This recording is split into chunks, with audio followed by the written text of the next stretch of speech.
वो राज्य सरकार को तय करना है कि किस तारीख से लागू करेंगे, कब उसकी घोषणा करेंगे। समिति ने अपना काम पूरा कर लिया। हमारा प्रयास होगा जल्दी से जल्दी ये लागू हो। पूर्व मुख्य सचिव और यूसीसी नियमावली समिति के अध्यक्ष शत्रुघ्न सिंह के नेतृत्व में बनी यूसीसी नियमावली समिति ने अपनी रिपोर्ट आज उत्तराखंड के मुख्यमंत्री पुष्कर सिंह धामी को सौंप दी है। इस रिपोर्ट के मिल जाने से उत्तराखंड में समान नागरिक संहिता को लागू करने का रास्ता खुल गया है। बता दें कि समिति ने यूसीसी के 4 संस्करण बनाकर सरकार को सौंपे हैं। राज्य सचिवालय में सीएम धामी को समिति के सदस्यों ने ये रिपोर्ट देते हुए कहा कि उनका काम पूरा हुआ।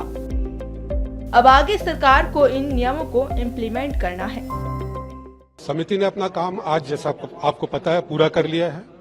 अब राज्य सरकार की अपनी प्रक्रिया होगी। जो कोड बनना था, रूल बनना था, वो सारे काम समिति ने अपने तरफ से पूरा कर लिया है। फिर अब माननीय मंत्रिमंडल के सामने जाएगा, फिर उसको लागू किया जाएगा। काम समाप्त हो गया हमारा। सर, मुख्यमंत्री कह रहे हैं कि 9 नवंबर से पहले यूसीसी लागू हो जाएगा प्रदेश में। वो राज्य सरकार को तय करना है कि किस तारीख से लागू करेंगे, कब उसकी घोषणा करेंगे। समिति ने अपना काम पूरा कर लिया है। सर, ड्राफ्ट सौंप दिया है? जी हाँ, ड्राफ्ट सौंप दिया है। वहीं सीएम पुष्कर सिंह धामी ने रिपोर्ट के लिए समिति की सराहना के साथ ही इसे बेहतरीन और ऐतिहासिक कार्य बताया। 12 फरवरी 2022 को उत्तराखंड विधानसभा के आम चुनाव से ठीक 2 दिन पहले हमारी पार्टी का संकल्प था। हमारे आदरणीय प्रधानमंत्री मोदी जी के मार्गदर्शन में, उनके नेतृत्व में हमने उत्तराखंड की देवतुल्य जनता के सामने हम चुनाव में गए थे और चुनाव में हमने ये संकल्प रखा था कि नई सरकार का गठन होगा तो हम सबसे पहले यूसीसी लागू करने के लिए काम शुरू करेंगे। और पहले मंत्रिमंडल की बैठक में हमने निर्णय लिया और उसके लिए फिर यूसीसी के लिए ड्राफ्ट कमेटी का गठन किया। रंजना प्रकाश देसाई जी की अध्यक्षता में, जो सेवानिवृत्त न्यायाधीश है, एक कमेटी का गठन हुआ। उन्होंने हमको ड्राफ्ट दिया और 7 फरवरी 2024 को ये विधेयक विधानसभा से चर्चा होने के बाद पारित हो गया। 12 मार्च 2024 को महामहिम राष्ट्रपति जी का भी इसमें हमको अनुमोदन प्राप्त हो गया और राज्य में इसको लागू करने के लिए हमने कमेटी का गठन किया था, क्रियान्वयन कमेटी।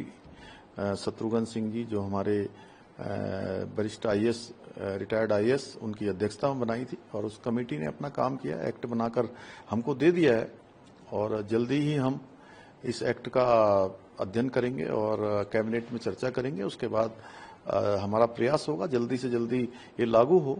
चूंकि एक बड़ी व्यवस्था बननी है तो उसमें हजारों लोगों को अपना योगदान देना है, वो सम्मिलित होंगे। इसमें अधिकारीगण हैं, कर्मचारीगण हैं, सभी सरकारी विभाग हैं, उनकी ट्रेनिंग भी होनी है और जल्दी ही जो है सारा आकलन करने के बाद न्याय विभाग से भी इसका परामर्श लेकर हम लागू करने की जो तिथियां हैं उन तिथियों को घोषित करेंगे। सर, क्योंकि 9 नवंबर को राज्य स्थापना दिवस है, तो क्या उससे पहले यूसीसी लागू हो सकता है उत्तराखंड में? अभी हम मंत्रिमंडल की बैठक करने वाले हैं और मंत्रिमंडल में चर्चा करने के बाद उस पर हम आगे बढ़ेंगे। सर, इसके रूल्स में कोई चेंजेस किए गए हैं या कुछ और एड ऑन किया गया है?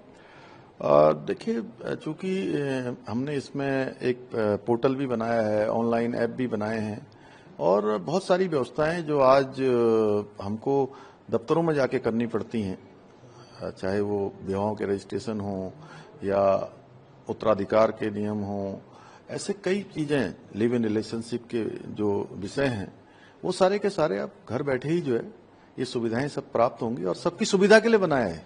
सर, आपने कहा महिलाओं को विशेष फायदा मिलेगा यूसीसी लागू होने के बाद।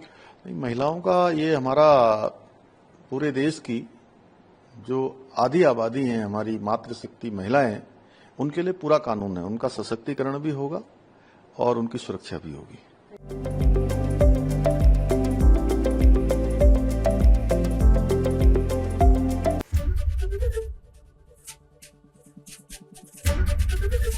एबीपी गंगा, खबर आपकी, जुबान आपकी।